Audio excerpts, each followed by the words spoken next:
ముందుగా ఈ సమావేశానికి వచ్చిన మీడియా మిత్రులందరికీ కూడా నా ధన్యవాదాలు తెలియజేస్తున్నాను. నిజంగా మీరు నాకు చేస్తున్న సపోర్టు అంతా ఇంత కాదండి, అందుకే మీకు ధన్యవాదాలు తెలియజేస్తున్నాను.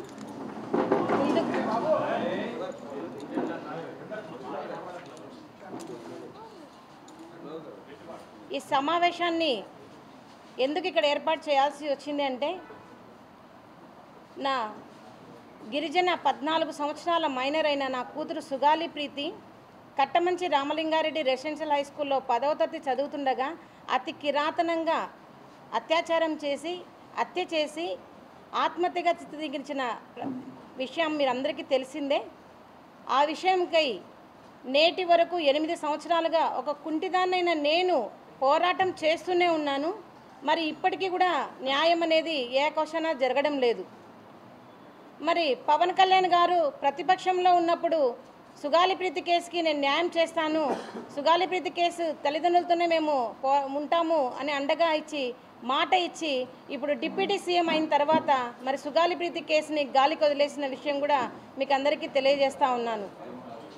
మరి ప్రతిపక్షంలో ఉన్నప్పుడు అంతగా మాకు అండగా ఇచ్చిన మరి జనసేనాని గారు మరి ఈరోజు ఎందుకు సుగాలి ప్రీతి కేసు గురించి పట్టించుకోవడం లేదో ఈ మీడియా తరఫున నేను ప్రశ్నిస్తాను అన్నగారిని. అన్న, మీరే మాకు మాట ఇచ్చారు, ఖచ్చితంగా కూటమి ప్రభుత్వం వస్తుంది, ప్రభుత్వం వచ్చిన ఫస్ట్ సంతకమే సుగాలి ప్రీతి కేసు అన్నారు. మరి మీరు వచ్చి కూడా అధికారంలోకి 14 నెలలు పూర్తి అయినా కూడా ఇప్పటి వరకు కూడా సుగాలి ప్రీతి కేసులో ఏ విషయం కూడా ముందుకు సాగలేదు.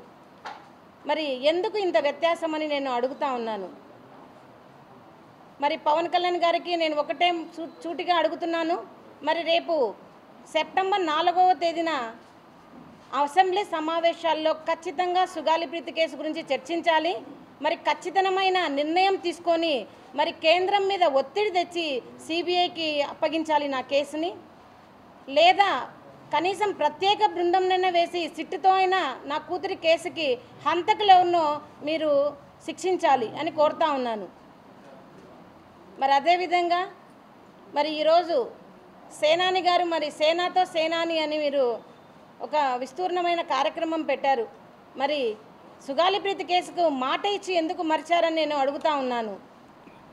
మీరు ఎందుకు కేంద్రం మీద ఒత్తిడి తెచ్చి సిబిఐకి నా కేసును ఇప్పించలేకపోతున్నారని మేము ప్రశ్నిస్తూ ఉన్నామన్నా. ఈరోజు సుగాలి ప్రీతి ఇష్యూ కూడా వాస్తవానికి మా దగ్గర ఏ పవర్ లేకపోయినా కూడా ఒక ఆడపిల్ల కోసం కర్నూలు వెళ్ళి మోర్ దెన్ 2 lakhs 2 లక్షల పైచీలక ప్రజలతో ఆమెకి సంఘీభావం తెలియజేశాం.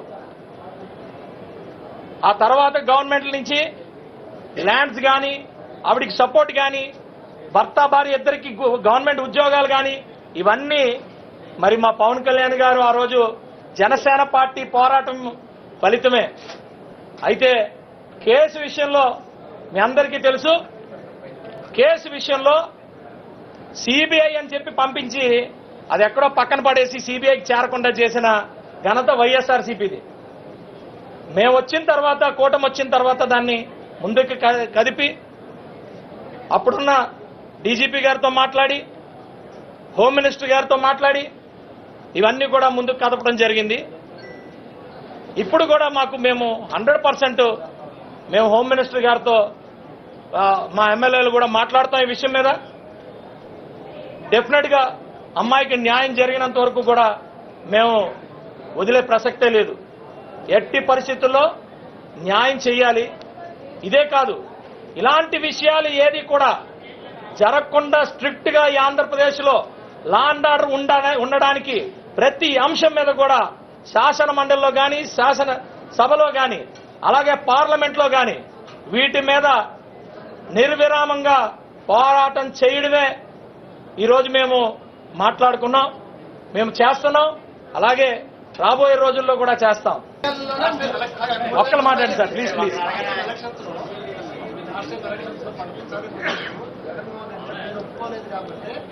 not privately done,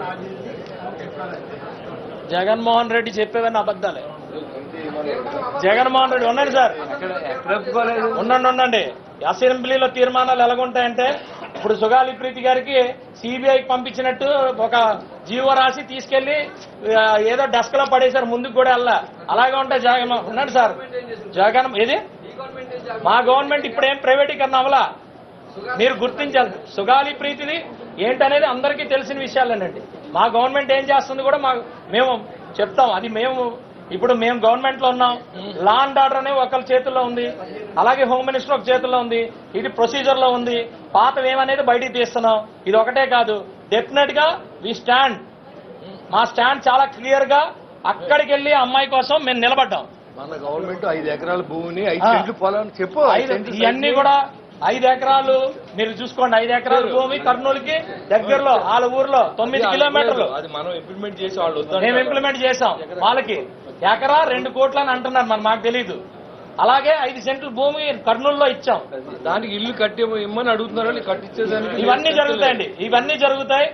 మీకు ఒకటి విషయం, ఫస్ట్ సుగాలి ప్రీతి అనే అమ్మాయి ఇష్యూ అనేది డెఫినెట్ గా బయటికి తీయాలి, పాయింట్ నెంబర్ 1.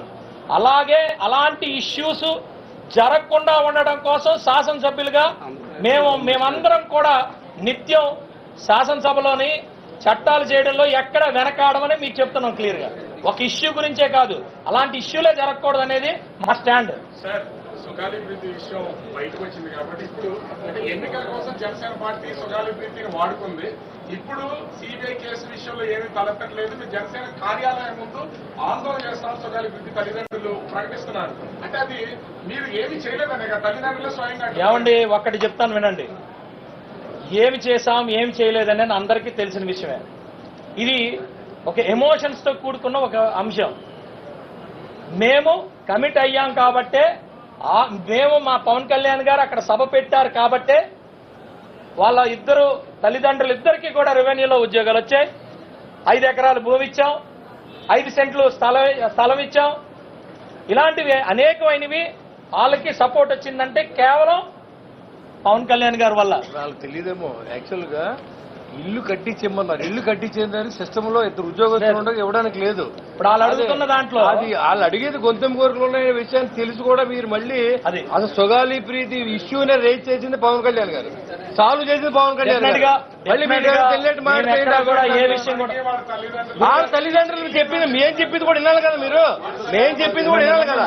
మాకు తెలిసింది గవర్నమెంట్ సైడ్ మేము చెప్తున్నాం, మేము చేసింది చెప్తున్నాం, మేము చేసింది కూడా చెప్తున్నాం కదా.